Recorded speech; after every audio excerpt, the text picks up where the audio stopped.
Continuamos con la cuarta unidad de aprendizaje de esta primera unidad formativa del módulo 0239, operaciones de venta. En este tercer vídeo lo que vamos a hacer es ver otros cálculos propios de la actividad comercial y factores que tenemos que introducir en esos cálculos. Uno de los aspectos fundamentales de cualquier actividad es la fiscalidad. La fiscalidad es el conjunto de normativas que tiene que ver con los impuestos. Y los impuestos son esas cantidades que los estados recaudan a los diferentes actores de la población, tanto personas particulares como empresas, en función de diferentes aspectos que tienen que ver fundamentalmente con los intercambios económicos. Dentro de esos impuestos existen fundamentalmente dos tipos, que son los impuestos indirectos y los impuestos directos. Los impuestos directos son aquellos que gravan las actividades de las personas. Normalmente son impuestos como, por ejemplo, el IRPF, que es el impuesto sobre la renta de las personas físicas, que tiene que ver con las rentas de las que disponen las personas, bien por su trabajo, por sus bienes, las rentas que reciben de la explotación de sus bienes a título personal. Eso en cuanto a las personas. Y luego está el impuesto a actividades económicas, que viene a ser el equivalente de las empresas. Es decir, el impuesto a actividades económicas lo que hace es gravar los beneficios que las empresas obtienen de su actividad. Es decir, en el fondo, la renta que las empresas tienen disponible para sus actividades. A esto se le llaman impuestos directos, porque gravan o bien a las personas o bien a las empresas. Los impuestos indirectos lo que hacen es que gravan las actividades, los importes de las transacciones económicas. Es decir, no se aplican directamente a las personas o a las empresas, sino que se aplican a la actividad en concreto, a la transacción concreta. El impuesto indirecto más conocido es el impuesto del IVA. El IVA, que se llama impuesto, cuyas siglas significan impuesto sobre el valor añadido, es un impuesto que lo que hace es gravar las transacciones entre diferentes actores. Por ejemplo, una persona que vende un bien, lo que hace es que en esa venta se imputa ese impuesto, el impuesto sobre el valor añadido. Si yo vendo un producto y por la venta de ese producto cobro un impuesto, en este caso el IVA, como cuando haya comprado el producto habré pagado un impuesto, luego tendré que ingresar en la administración pública correspondiente la diferencia entre el impuesto que cobro y el impuesto que pago. Por eso se llama impuesto sobre el valor añadido, es decir, al final el neto del impuesto es sobre la diferencia entre lo que cobro, entre el precio que cobro y el precio que pago. La versión que existe en Canarias, que tiene una fórmula un poco diferente de aplicación, es lo que se llama el impuesto general indirecto de Canarias. En España, el único territorio que tiene un impuesto indirecto diferente del IVA es Canarias y se llama así, impuesto general indirecto de Canarias. Tiene algunas características particulares que iremos viendo a continuación. Nosotros no vamos a profundizar en el IVA porque, bueno, este vídeo se está grabando en Canarias y las personas que fundamentalmente lo van a utilizar y para el curso que se está grabando, pues se está desarrollando en Canarias y por lo tanto tiene sentido profundizar en el IGIC. La normativa que regula el impuesto general e indirecto de Canarias son fundamentalmente tres leyes. La ley de 20/1991, que fue cuando se promulgó la existencia de este impuesto. Tradicionalmente en Canarias existía lo que se llama el REF, el Régimen Económico Fiscal de Canarias, y en el seno de ese régimen fiscal, diferenciado de otras regiones europeas, en el año 91 se creó el Impuesto General Indirecto de Canarias, diferenciado del IVA. En el año 2012, la Ley 4/2012, de 25 de junio, se tomaron una serie de medidas administrativas que modificaron de forma sustancial la Ley 20/1991 y por eso la incluyo aquí como una normativa relevante. Y además, todos los años, en la ley de presupuestos, pues se pueden introducir cambios menores o de cierta entidad, unas veces de cierta entidad, pero normalmente son cambios menores en la ley del IGIC. Lo que pasa que precisamente en la ley 19 de 2019, 30 de diciembre, para los presupuestos generales de la Comunidad de Canarias, la verdad es que introdujo algunos elementos de calado o de cierta significación para, sobre todo en cuanto a los tipos impositivos que se han cambiado respecto del año pasado, y por eso lo he incluido aquí. En definitiva, el Impuesto General Indirecto de Canarias es un tributo estatal de naturaleza indirecta que grava, por lo tanto, no a las personas ni a las empresas, sino las entregas de bienes y servicios que se efectúan por empresarios y profesionales en las Islas Canarias. ¿Cuáles son los tipos del IGIC? Los tipos del IGIC son estos que vemos aquí y que son sensiblemente inferiores a los tipos que el IVA tiene en el territorio peninsular. En concreto, existe un tipo cero. Es verdad que también en la península existen tipos reducidos del IVA, que es importante conocerlo, pero el tipo general del IVA es un tipo del 17%, mientras que, como se puede ver en esta diapositiva, el tipo general del IGIC es el 7%, lo cual es una diferencia muy significativa. El tipo cero es un tipo reducido para entregas de elementos básicos como agua, electricidad doméstica, productos sanitarios y veterinarios y algunos que se pueden ver aquí. Existe también un tipo reducido del 3%, que es el que aplica a la industria y que, y eso es nuevo, por eso os decía que la normativa de los presupuestos del año 2020 han introducido este cambio en concreto, que las entregas de electricidad a las empresas ya no tienen el tipo cero, sino que tienen el tipo del 3%. El tipo general se aplica a todas las entregas y actividades que no están contempladas en el resto de los tipos. El incrementado del 9,5% tiene que ver con los vehículos en general, fabricación, reparaciones y entregas de vehículos a motor, aeronaves y embarcaciones. Existe también un tipo incrementado del 15%, que sería el que grava los artículos de lujo, por así decir. Cigarros puros de más de 1,8 euros por unidad, bebidas alcohólicas, joyería, cartuchería y armas, peletería, perfumería, etc. Y existe un tipo especial al 20% que grava todas las operaciones y entregas de tabaco, excepto los puros que están incluidos en el del 15%. Como vemos, efectivamente son tipos muy diferentes a los tipos que tiene el IVA en la península. Una particularidad que tiene el IGIC, a diferencia del IVA, es que en Canarias el comercio minorista no repercute IGIC en sus entregas de bienes. Es decir, una tienda de ropa que vende a consumidores finales no puede repercutir IGIC a sus clientes. Es decir, para esa tienda que habrá comprado sus mercaderías y habrá pagado un IGIC al comprarlas, el IGIC se convierte en un coste y deberá incluirlo en el cálculo, en aquellos cálculos que decíamos inicialmente, que en la primera de las 3 presentaciones de esta unidad de aprendizaje, que forman parte de los costes. Por lo tanto, esto es una singularidad que es completamente diferente de lo que ocurre con el IVA, no solo en la península, sino en el resto de Europa, y por lo tanto el comercio minorista pues, tiene unas características diferenciadas. Ojo, porque una cosa es la entrega de bienes en los comercios minoristas y otra cosa distinta es la entrega de servicios a consumidores finales.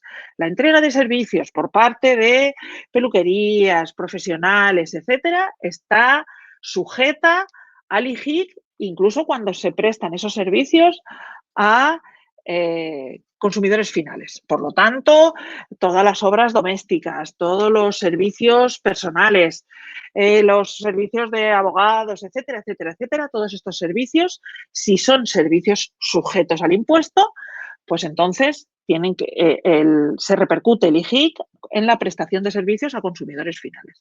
Es importante que tengamos clara esta diferencia. Una cosa es la entrega de bienes en comercio minorista y otra cosa es la entrega de servicios a consumidores finales.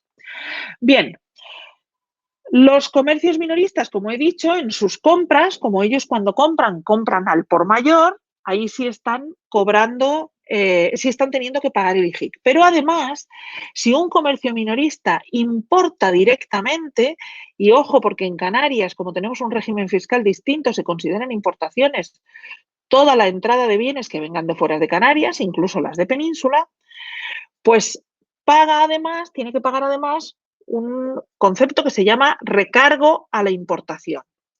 El tipo impositivo o el tipo de la tasa de recargo es el 10% del tipo que le corresponde a ese producto o servicio, como podéis ver en esta tabla. ¿Vale? Entonces es importante que el comerciante minorista sepa que se importa directamente, es decir, no compra a un proveedor local, pues tendrá que pagar el recargo a las importaciones del comercio minorista. Más impuestos. Más impuestos que diferentes de los que hemos visto, del IVA, del IGIC o del IRPF o del impuesto de actividades económicas. Son los llamados impuestos especiales. Dependiendo de cuál sea el sector en el que nosotros desarrollamos nuestra actividad comercial, pues a lo mejor estamos sujetos al pago de estos impuestos especiales. Los impuestos especiales, que sí son iguales en todo el territorio nacional, es decir, quiero decir que aunque los tipos no sean iguales, sí son el mismo impuesto, es decir, el concepto impositivo es el mismo, son los impuestos sobre el alcohol y las bebidas derivadas, el impuesto sobre los hidrocarburos, sobre las labores del tabaco, sobre la electricidad y sobre determinados medios de transporte. Entonces es importante que dependiendo de cuál sea nuestra actividad, sepamos que nuestro producto puede estar sujeto a alguno de estos impuestos. Y fijaros, estos impuestos al final sí son costes, porque a diferencia de los impuestos indirectos, que se llaman así porque gravan las transacciones y por lo tanto se pueden repercutir al consumidor final cuando la normativa, la legislación así lo permita, estos impuestos no dejan de ser costes para el empresario. Bien, más cálculos que tenemos que tener en cuenta, además de los cálculos relacionados con los impuestos. Pues los descuentos y recargos comerciales. Es decir, no solo tenemos que tener que calcular aquellos costes en los que incurrimos dentro de la actividad comercial, como hemos dicho hasta ahora, porque son los costes fijos, costes variables, costes comerciales, los impuestos, etcétera, etcétera, sino incluso dentro de la propia actividad del día a día, a veces tomamos decisiones distintas de las promociones y hacemos descuentos a nuestros clientes. Descuentos por diferentes naturalezas, pues que nos pagan pronto, el descuento por volumen, por una compra mayor de lo habitual, un descuento por temporada, en este caso sí estaríamos hablando de las promociones. Descuentos de cualquier tipo de naturaleza. Pues los descuentos son reducciones del precio que hacemos para incentivar determinadas operaciones comerciales. Y quizá alguien se está preguntando, bueno, ¿y un recargo? ¿En qué condiciones le ponemos un recargo comercial a un precio? Un recargo es una cantidad adicional que nos tiene que pagar el cliente. Bueno, pues normalmente los recargos se utilizan cuando queremos penalizar una determinada condición que nos pone nuestro cliente y normalmente se utilizan por diferimiento de pago. Es decir, el cliente nos quiere pagar más adelante y entonces más adelante de la fecha pactada para el precio y en ese momento le podemos cobrar un recargo. Este recargo puede estar asociado, y lo veremos más adelante, a los intereses del precio del dinero, pero puede no ser así. Podemos poner un recargo fijo. Es decir, si un cliente quiere pagarnos más adelante de la fecha que correspondería normalmente para el pago de una determinada factura, pues le podemos cargar una cantidad. Todo esto al final no es obligatorio ni es opcional en el sentido de que tiene que ver con las relaciones comerciales que tengamos con nuestro cliente. ¿Cómo se calculan los descuentos y recargos comerciales? Bueno, pues aquí tenemos un ejemplo. Los descuentos son una resta que hacemos sobre el precio y los recargos serían un añadido al precio. Al final le sumaríamos una cantidad. Aquí tenemos un ejemplo muy sencillo de calcular el precio final de un paquete de 1 kilo de salmón que tiene un descuento del 15% que hace el fabricante, porque lo tiene en promoción, por ejemplo, y un descuento del 10% que hace la tienda porque a lo mejor la fecha está próxima a caducar. Bueno, pues aquí vemos cómo se haría el cálculo. La cantidad del PVP es 36,15. El primer descuento sería calcular el 15%, que ya vimos en una de las diapositivas de las presentaciones anteriores, que es multiplicar por 0,15, por lo tanto, hemos calculado el 15%, calculamos el 10% adicional y el precio final será la diferencia de restarle a 36,15 los dos descuentos. Al final, aritmética básica. Otros cálculos que también tenemos que tener en cuenta y sobre todo es fundamental para como hemos dicho, los cálculos de precio, pues el concepto de margen comercial. El concepto de margen comercial es el que nos va a decir si un determinado negocio es rentable o no. Ya hablamos al principio de cómo calcular el precio y aquí lo vamos a ver con un poquito más de detalle. Llamamos margen comercial al margen que se suma a un precio de coste para calcular el precio de venta al público. Es decir, tenemos el precio de coste que, como ya vimos, estaba formado por los costes fijos y costes variables. A ese precio de coste le añadimos el margen comercial que queremos ganar y de ahí obtenemos el precio al que vamos a vender. Aquí os propongo una actividad que podéis poner la respuesta en los comentarios al vídeo, que es calcular cuál es el margen comercial de un producto cuyo precio es 280 euros, teniendo en cuenta que su coste es 160. Y aquí os pido un ejercicio múltiple, por así decir. Es decir, calculad el margen comercial, que no deja de ser más que una resta, pero además quiero que calculéis el porcentaje que supone sobre el precio de coste.